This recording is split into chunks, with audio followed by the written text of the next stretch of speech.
ఇంకొకటి వీళ్ళేంటిది రాహుల్ గాంధీ గారు అమెరికా వేరు ఎక్కడ ఉంది, రాహుల్ గాంధీ గారు అమెరికా వేరు. మోదీపై ప్రజలకు భయం పోయింది. అమెరికాలో రాహుల్ గాంధీ తెలుగు అంటే ఒక భాష, ఇవన్నీ పక్కన పెడితే ఆర్ఎస్ఎస్ గురించి, చరిత్ర సాంప్రదాయం గురించి, బీజేపీ ప్రభుత్వం గురించి, బీజేపీకి ప్రధాని మోదీకి భయపడడం మానేశారనేటువంటి విషయాన్ని గుర్తించారనేటువంటిది. అక్కడ పోయిన తర్వాత అమెరికాకి వెళ్ళిన తర్వాత మేము కాంగ్రెస్ ప్రభుత్వం వస్తే ఏం చేయాలనేటువంటిది. ఇవాళ మీరు మోడీని విమర్శించినా, ఇవాళ ప్రపంచ దేశాలన్నీ మోడీని పొగుడుతుంటే మీరు భారతీయ జనతా పార్టీని విమర్శించాలంటే మోడీ ఇన్నిసార్లు అమెరికాలతో సహా ఆస్ట్రేలియాతో సహా ఎన్నోసార్లు హౌడీ మోడీ ఇట్లా అనేకమైనటువంటి పెద్ద పెద్ద పబ్లిక్ మీటింగ్లు విదేశాల్లో పెట్టిండు. దుబాయ్తో సహా, అమెరికాతో సహా, న్యూజిలాండ్, ఆస్ట్రేలియా ఇట్లా విదేశాలలో వేల సంఖ్యతో బహిరంగ సభలు ఏర్పాటు చేశారు. ఏ ఒక్క రోజైనా సరే కాంగ్రెస్ పైనో ఇంకొకరి పైనో విదేశాల్లో విమర్శలు చేసిరా, రాజకీయ విమర్శలు చేసిరా? మీరు విదేశాల్లో ఉన్నటువంటి భారతీయులంతా కూడా భారతదేశాన్ని గుర్తించుకోవాలని, భారతదేశానికి సహకారం చేసుకోవాలని, మనంతా ఒకరిగా ఉండాలని, సంస్కృతి సాంప్రదాయాలు గొప్పగా ఉండాలని చెప్పుకున్నారు. ఇక్కడ డికే శివకుమార్ వేయండు, తమిళనాడుకు సంబంధించినటువంటి రాజకీయ నాయకులు వేరు, రాహుల్ గాంధీ వేరు. అమెరికాలో ఎన్నికలు జరుగుతున్నటువంటి నేపథ్యంలో వీళ్ళంతా అక్కడికి వెళ్ళి ఎవరికి మద్దతుగా వెళ్తున్నారు, అమెరికా పర్యటనలో వెనుకున్నటువంటి ఆంతర్యం ఏమిటి అనేటువంటిదే ఇప్పుడు జరుగుతున్నటువంటి చర్చ. అమెరికాలో కూడా భారతీయుల యొక్క ఓట్లు, భారతదేశానికి సంబంధించినటువంటి ఇన్ఫ్లుయెన్స్ ఉండేటువంటి ఓట్లు చాలా ఎక్కువగా ఉంటాయి. అక్కడే ఓటు హక్కు ఉన్నటువంటి వాళ్ళు, లేదంటే అక్కడే నివాసం ఉంటూ ఇక్కడ భారతదేశంలో వివిధ పార్టీలకు మద్దతుగా ఉండేటువంటి వాళ్ళు, ఓవర్సీస్ కి సంబంధించినటువంటి అన్ని కూడా ఫ్రెండ్స్ ఆఫ్ బీజేపీ లేదా ఫ్రెండ్స్ ఆఫ్ కాంగ్రెస్ పేరు మీద అనేక మంది అటు ఇటు ఉంటారు. కానీ ఇక్కడి నుంచి రాజకీయ నాయకులపై అక్కడ ఎన్నికలను ప్రభావం చూపేటువంటి ప్రయత్నం చేస్తున్నారు.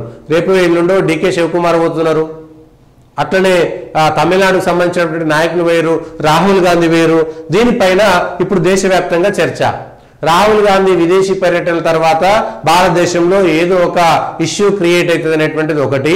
ఇవాళ అమెరికాలో ఎన్నికలు జరుగుతుంటే కమలా హారిస్ కు మద్దతుగా వీళ్ళంతా కూడా ప్రపంచ దేశాలలో ఉండేటువంటి ఒక ఎకో సిస్టము, జార్జ్ సోరోస్ యొక్క సిస్టము, ఇదంతా కలిపి భారతదేశ వ్యతిరేక మూలాలుండి భారతదేశ వ్యతిరేక ప్రచారం చేసేటువంటి సంఘాల ద్వారా ఇవాళ కాంగ్రెస్ కు సంబంధించినటువంటి నాయకులు అమెరికాలో ప్రచారం చేస్తున్నారనేటువంటిది ఇవాళ వస్తున్నటువంటి ఆరోపణ. దానిపైన కాంగ్రెస్ పార్టీ సమాధానం చెప్పాలి. ఇవాళ కమలా హారిస్, ట్రంప్ ఎవరు గెలిచినా సరే మొదట అమెరికా అనుకుంటారు. కానీ జో బైడెన్ గెలిచిన తర్వాత భారతదేశం మీద వ్యతిరేకత, పాకిస్తాన్ మీద ప్రేమ ఉన్నది. అదే ట్రంప్ గెలిస్తే భారతదేశం మీద ప్రేమ ఉన్నది, పాకిస్తాన్ మీద వ్యతిరేకత ఉన్నది, ఉగ్రవాదం మీద వ్యతిరేకత ఉన్నది. ప్రపంచ దేశాల్లో కమ్యూనిస్టుల పేరుతో జరిగేటువంటి నరమేధానికి ట్రంప్ వ్యతిరేకంగా ఉన్నాడు. జార్జ్ సోరోస్ లాంటి డీప్ స్టేట్, డీప్ రూటెడ్ కి సంబంధించి విదేశాల యొక్క హస్తం, నిన్న మొన్న బంగ్లాదేశ్ లో జరిగినటువంటి అల్లర్ల వెనక అమెరికాకు సంబంధించినటువంటి శక్తులు ఉన్నాయనేటువంటిది ప్రధానమైనటువంటి ఆరోపణ.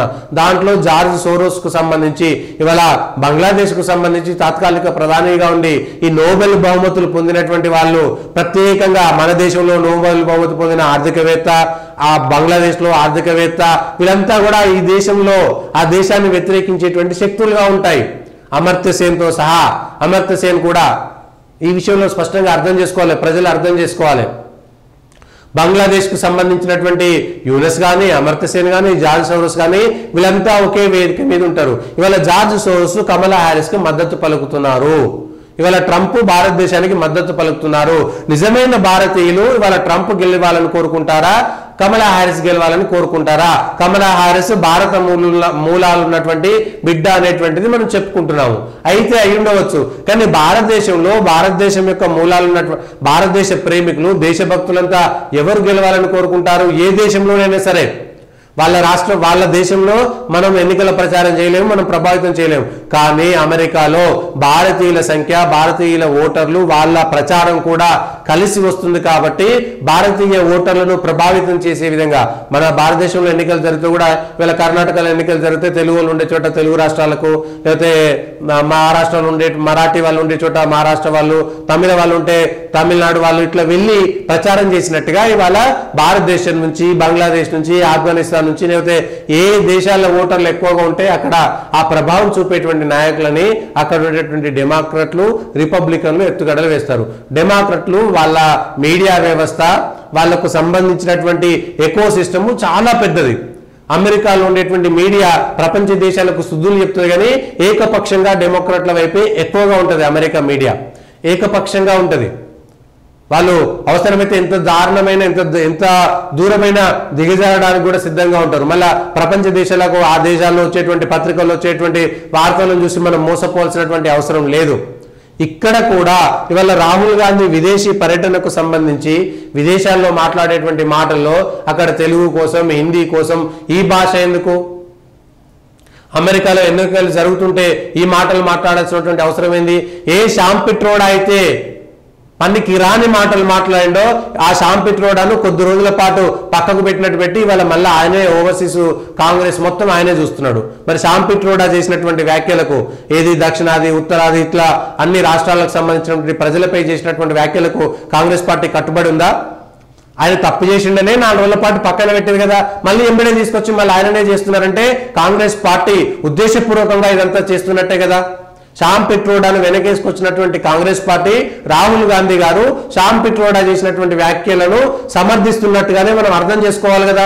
ఇవాళ అమెరికాలో షాంపిట్రోడాతో పాటు ఉన్నారు. ఈ పక్కన ఉన్నటువంటిది షాంపిట్రోడనే. ఆ ఫోటో ఎక్కడ కొట్టినా మనకు దొరుకుతుంది. ఇది విదేశాలకు వెళ్ళి ఆ దేశాల్లో భారతదేశం మీద విషం చిమ్మడం ఏంటి? భారతదేశం యొక్క ప్రభుత్వం గురించి మాట్లాడాల్సినటువంటి అవసరం ఏమున్నది? అక్కడ